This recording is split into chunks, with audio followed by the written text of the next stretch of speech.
la durabilité, hein?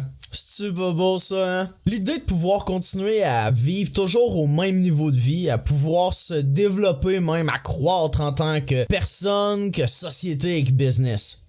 C'est vraiment cool comme concept, le développement durable, parce qu'on peut l'instrumentaliser pas mal comme qu'on le désire, n'est-ce pas? Le développement durable, c'est un concept qui est flou pis c'est volontaire. En gardant le concept comme ça, c'est encore plus facile de le faire accepter par encore plus de gens parce que ces derniers ne ressentent pas la pression de faire quelques changements trop drastiques. C'est pourquoi plusieurs personnes n'y voient que du performatif, de la poudre aux yeux, de l'éco-blanchiment, du social washing. Eh bien, aujourd'hui, on va voir un projet qui actuellement se déroule dans la ville de Québec, plus précisément dans le quartier de Vanier, qui va peut-être chambouler un peu ces idées cyniques-là.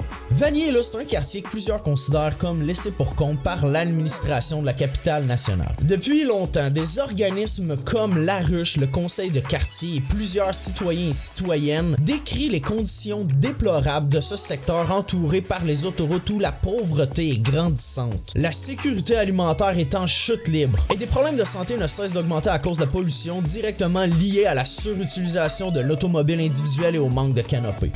La rue Monseigneur-Plessis est située entre la rue Fleur-de-Lys et Bourdage. C'est un axe qui est considéré comme structurant puisqu'il permet l'accès à plusieurs services et lie le quartier de Vanier à Saint-Sauveur.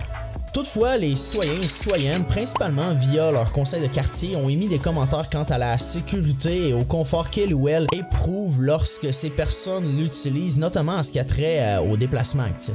À elle seule, cette rue met l'emphase sur plusieurs problèmes du quartier Vanier. Manque de lumière, manque d'arbres, dépendance automobile, problèmes de sécurité routière et désintérêt systémique de la condition des gens du coin. Ces problèmes ont aussi été mentionnés dans le programme particulier d'urbanisme du pôle urbain Wilfrid Hamel Laurentienne. C'est pourquoi, avant de procéder aux travaux de réfection d'aqueduc nécessaires sur la rue Monseigneur-Plessis, le service de l'ingénierie a analysé le projet afin d'en saisir les opportunités. En réaménageant la rue plutôt que la refaire à l'identique, le service d'ingénierie et ses partenaires ont souhaité répondre aux orientations du plan d'action de verdissement de Vanier ainsi qu'à la vision d'aménagement pour le pôle urbain Wilfrid Hamel Laurentienne. Ces deux documents sont très explicites sur la perspective de la ville de Québec sur le développement durable. D'emblée, l'objectif les triple. Ce département au service de la ville de Québec désire effectuer les travaux nécessaires pour l'aqueduc. Ils veulent aussi répondre aux besoins des résidents et résidentes du secteur et ils cherchent aussi à démontrer que leurs actions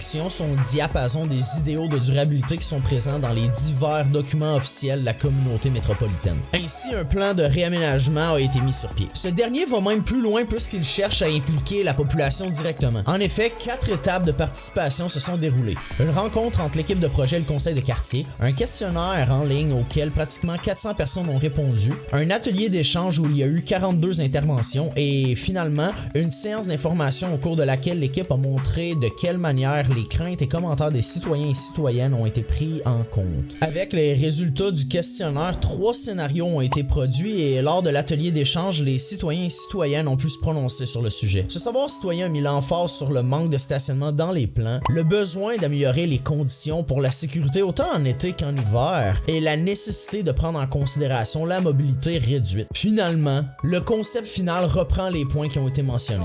Et donc, c'est ça, en tenant compte de ces nouvelles informations-là, il a fallu faire évoluer la conception par rapport au scénario présenté en 2022, puis ça, en s'assurant de répondre évidemment aux besoins que vous nous avez là, exprimés. Donc, le concept final de réaménagement de la rue Monseigneur-Plessis comportera un trottoir accessible universellement de chaque côté de la rue, des pistes cyclables unidirectionnelles de chaque côté de la rue, puis elles seront au même niveau que le trottoir. Une alternance de banquettes plantées et de baies de stationnement du côté sud de la rue, donc du côté des résidences. La plantation de 41 nouveaux arbres aussi à l'intérieur des banquettes. Le retrait du stationnement aussi du côté nord de la rue, donc du côté là, de l'IRDPQ, là, si on veut. et la création d'un quai d'embarquement là, pour l'arrêt d'autobus desservant l'IRD-PQ du côté nord.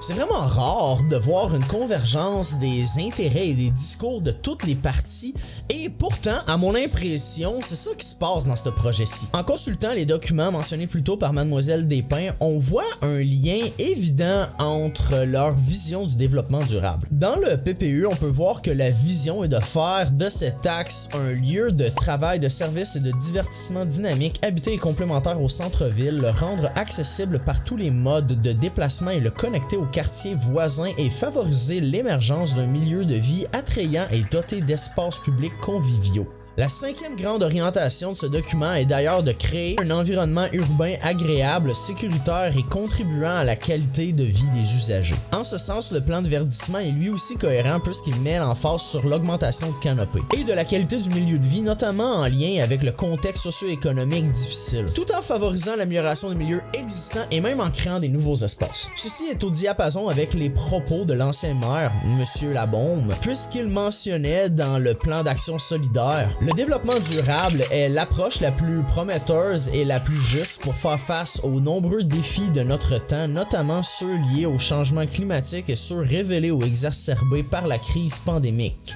comme l'approvisionnement local ou l'isolement et la précarité dont souffrent certaines personnes. Plus récemment, les actions du maire Marchand démontrent une envie réelle de faire bouger les choses puisqu'il s'est déplacé lui-même et a fait des efforts conséquents pour tenter de sauver le tramway, un projet important pour le transport en commun de la ville de Québec. Donc on peut voir que toutes les parties semblent aller dans la même direction. Au final, seul le temps démontrera le résultat des travaux. C'est difficile de faire confiance au gouvernement et à ses organes, même au niveau municipal, parce que, comme on a pu le voir avec le tramway, il y a toujours moyen de tout changer au nom de l'économie. En effet, la dépendance aux taxes foncières qu'ont les villes explique généralement plusieurs décisions qui sont prises. Ça explique, mais ça n'excuse pas les problèmes que ça cause, hein. Et de surcroît, qui dit que ce projet-là entraînera pas des conséquences imprévues comme une sorte d'embourgeoisement dans le coin de Vanier? Effectivement, avec la mort de la cession de bail, les propriétaires pourront aisément augmenter les loyers entre deux locataires. D'ailleurs, il est possible que ça donne naissance à une situation digne de la combine de Montréal où les propriétaires effectuent des évictions de masse et ensuite augmentent dramatiquement les prix de leurs loyers pour ne louer presque